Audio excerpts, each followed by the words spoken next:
Doctor, en su experiencia, una vez que el paciente es enlistado en código 0, en promedio más o menos ¿cuántos días se tarda en conseguir el órgano para el trasplante? En promedio del hospital en esta espera de 2.6 días.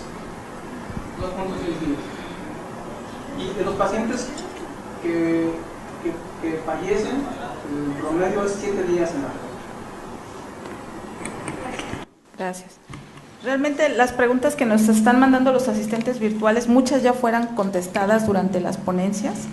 Voy a comentar algunas. La doctora Rosalina Rivera Vega, intensivista pediatra de San Luis Potosí, nos dice, ¿nos podrían explicar las complicaciones con MARS?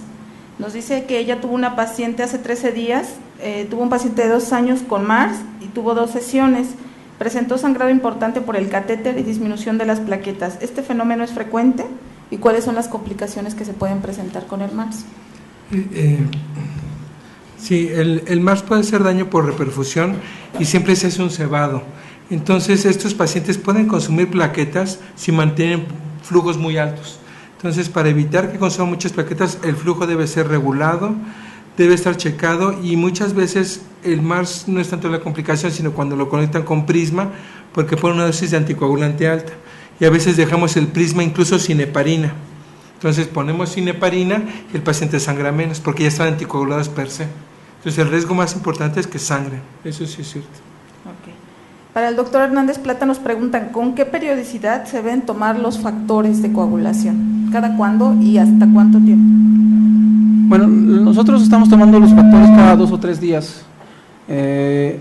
Y tiene mucho que ver con la plasmaféresis, porque cuando nos han hecho favor de hacer la plasmaféresis, vemos que los INRs y los tiempos de coagulación pueden estar en niveles aceptables durante 24 o 48 horas. Entonces, generalmente cuando pasa el efecto de la plasmaféresis, empiezan a bajar los factores y entonces tomamos factores de coagulación en ese momento. Y una cosa que estamos haciendo recientemente es que para no gastar tantos recursos de los factores, cuando vemos que el paciente tiene un INR mayor de 2.5, en ese momento tomamos nuevamente factores de la coagulación.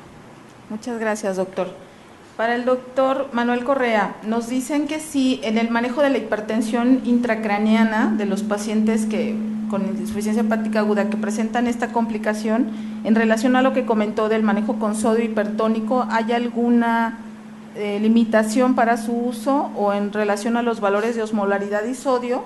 Porque los presentó como si fueran para trauma de cráneo y preguntan específicamente que si no hay problema en manejar estas dosis por la retención de sodio y la volemia que se puede alterar en estos pacientes. Sí, efectivamente, nosotros usamos el sodio hipertónico en pacientes con datos de hipertensión neocraniana, casi igual que las guías de trauma. O sea, nosotros no nos vamos más altos del 6%, lo usamos al 3%, no nos gusta usar manitol y con la hipertónica, con nuestras únicas limitantes es osmolaridad menos de 360 y sodio menor de 170, o sea, así sí nos ha sentido bien. No tenemos una casuística tan alta, pero los pacientes que hemos tenido con hipertensión neocraniana han remitido o se han controlado en lo que llegamos a puente de trasplante. Entonces sí lo usamos casi igual. Muy bien. Para el panel nos preguntan, independientemente de realizar procedimientos invasivos en los pacientes, ¿con qué valor de tiempos de coagulación se debe de administrar plasma fresco congelado? Si hay algún valor de referencia. Tal vez no haya un valor de referencia, sino es el estado clínico del paciente. Si no tenemos algún dato de sangrado, si vemos que el paciente está hemodinámicamente estable, no hay necesidad sí, empieza a ver cuando ya tenemos datos de sangrado o el riesgo por las complicaciones que tiene, pues son mayores. Entonces sí, vemos que en pacientes que ya tienen arriba de TPT el 40-50% del valor normales, a veces hay que, sí, con el riesgo, como decía el doctor, de sensibilización que tenemos. Muy bien. Nos preguntan, bueno, ya hablaron algo en relación a la insuficiencia hepática que se presenta por acetaminofén y bueno, nos pregunta la doctora Rosa María Díaz Beltrán de la Secretaría de Salud de aquí del distrito, nos dice ¿cuál es el porcentaje de éxito en trasplante y enfermedades autoinmunes? También me parece comentó de algunos pacientes. El porcentaje de éxito inicial al primer año, a los 5, es igual en todo el grupo, no importa tanto la hepatitis autoinmune. Lo que sí se ve es que estos pacientes tienen mayor riesgo de desarrollar con el tiempo nuevamente hepatitis autoinmune. O sea, sí hemos tenido pacientes que hemos trasplantado por hepatitis autoinmune, en donde 1 o 2 años después empiezan a tener datos de rechazo o de movilización de aminotransferasas, y entonces lo que encontramos es de que cuando volvemos a tomar inmunológicos están positivos nuevamente. Entonces les va bien, la sobrevida es igual, pero tienen riesgo de desarrollar hepatitis autoinmune de nuevo, en el hígado nuevo, por decirlo así. También para usted, doctor, nos preguntan, los errores innatos del metabolismo, específicamente la glucogenosis tipo 1, que tenga pruebas de función hepáticas alteradas, pero que aún no haya agudización de la falla hepática, ¿está indicado trasplante de hígado? Nos lo pregunta el doctor Fernando Reynoso Flores de Guadalajara, Jalisco. No está indicado si en un paciente en esas características. La verdad es que los pacientes con glucogenosis, si le das un manejo adecuado nutricional y una dieta adecuada, aunque tengan su hígado grande y su vaso grandote, pueden vivir hasta la edad adulta.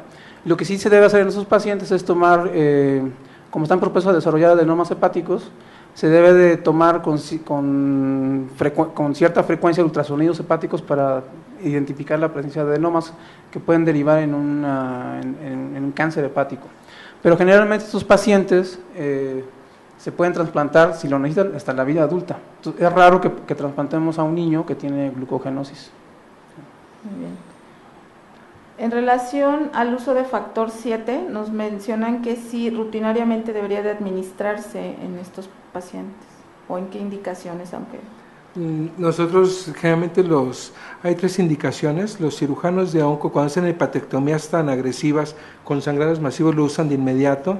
Nosotros en pacientes con CID que no los alcanzamos se utilizan, y la principal contraindicación, a reserva de mis compañeros, es el costo, es carísimo.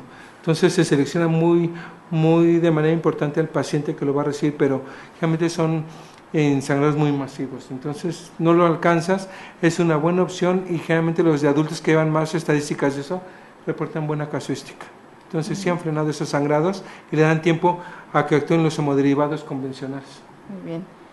Nos dicen que debido a la inmunodeficiencia con la que cursan estos pacientes, si no tiene datos o sospecha de ninguna infección, si recomiendan el uso de tratamiento antimicrobiano profiláctico rutinariamente, aunque no haya sospecha de infección. Aquí es muy controvertido esto. Son pacientes que van a tener una duración de hospitalización muy alta, y si empiezas a quemar antibióticos de manera profiláctica, si el paciente está estable y lo han llegado a alcanzar con plasmaféresis o con medidas de sostén, es muy agresivo iniciar profilaxis. Entonces estos pacientes deben tener un seguimiento, son inmunosuprimidos, las células Kupffer tienen alteraciones en la degradación, entonces debe tener factores de fase aguda monitorizados de manera rutinaria, procalcitonina, proteína C, velocidad de cementación, y al menor indicio es iniciarlo, pero no de que me va llegando ya el inicio antibiótico, porque quemamos cartuchos. Muy bien, gracias, doctor. Para el doctor Martínez nos dicen si hay un número límite para realizar las sesiones de plasmaféresis y cuándo se pueden considerar que no están sirviendo en el tratamiento. No, ya les decía, nosotros el número que doy, que llegamos a 13, fue el tiempo necesario que el paciente, más bien, fue un paciente que falleció, pero es ilimitado, se van reduciendo la frecuencia desde cada tercer día, cada 48, se dice, hay bibliografía que nos marcan cada semana para mantenerlo en condiciones. No hay un límite hasta que llegue el trasplante, o en ocasiones el paciente hay una reversión cuando no tiene indicaciones de trasplante.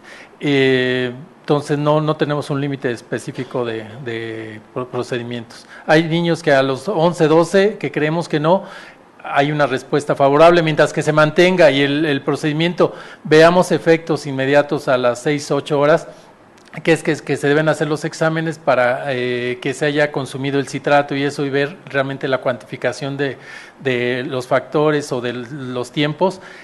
Si vemos que hay una respuesta, seguimos con eso mientras que sea necesario. Muchas gracias, doctor. Muchas de las preguntas que nos siguen llegando ya se hicieron en la sesión, están ya contestadas durante las pláticas, de tal manera que si ahorita no tienen alguna otra pregunta por parte del auditorio, les damos las gracias. Sí, una. Okay.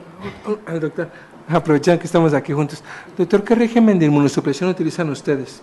¿Hay alguna diferencia entre autoinmune y una convencional por por hepatitis por virus A, o mantienen, por ejemplo, más tacrolimus que ciclosporina, más mofetil que azathioprina. Bueno, nosotros, independientemente de la etiología que lleva al trasplante, normalmente estamos utilizando inicialmente tacrolimus y esteroide, que tratamos de retirar rápido, a los 3-4 meses nuestros pacientes ya, la mayoría no tiene esteroide y se queda con monoterapia con tacrolimus. Algunos pacientes, y hablando específicamente de los pacientes que tienen el diagnóstico de hepatitis autoinmune y que hemos visto que después empiezan a tener inmunización transferasa, sí le estamos agregando mofetil micofenolato al tratamiento y con eso hemos logrado controlar aceptablemente los problemas. Ciclosporina ya no usamos. Algunas veces cuando hemos tenido rechazos moderados que no podemos controlar con aumentando la dosis de tacrolimus, lo que hemos hecho es virar a sirolimus y con eso hemos logrado el control de la mayoría de los pacientes, pero normalmente es monoterapia, la mayoría tiene en este momento monoterapia con tacrolimus solamente. Muchas gracias.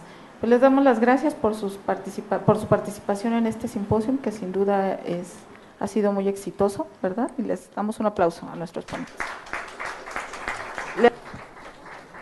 Constancias. La doctora Berenice Lira les va a entregar sus constancias y finalmente solamente queremos hacer 2 anuncios para invitarlos a los próximos eventos que tiene programada la Asociación Mexicana de Terapia Intensiva. El más próximo tenemos a realizarlo ahora el 31 de mayo, que va a ser dado por el Comité de Enfermería de la Asociación Mexicana de Terapia Intensiva, que va a ser un taller de actualización.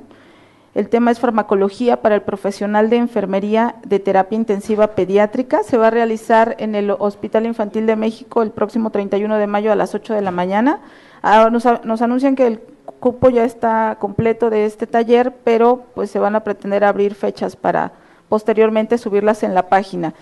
Y el siguiente foro va a ser la revisión de las guías 2013 de la campaña de Sobreviviendo la Sepsis, que se va a dar en el Hospital Infantil Privado el miércoles 3 de julio. Agradecemos su atención, muy buenas noches.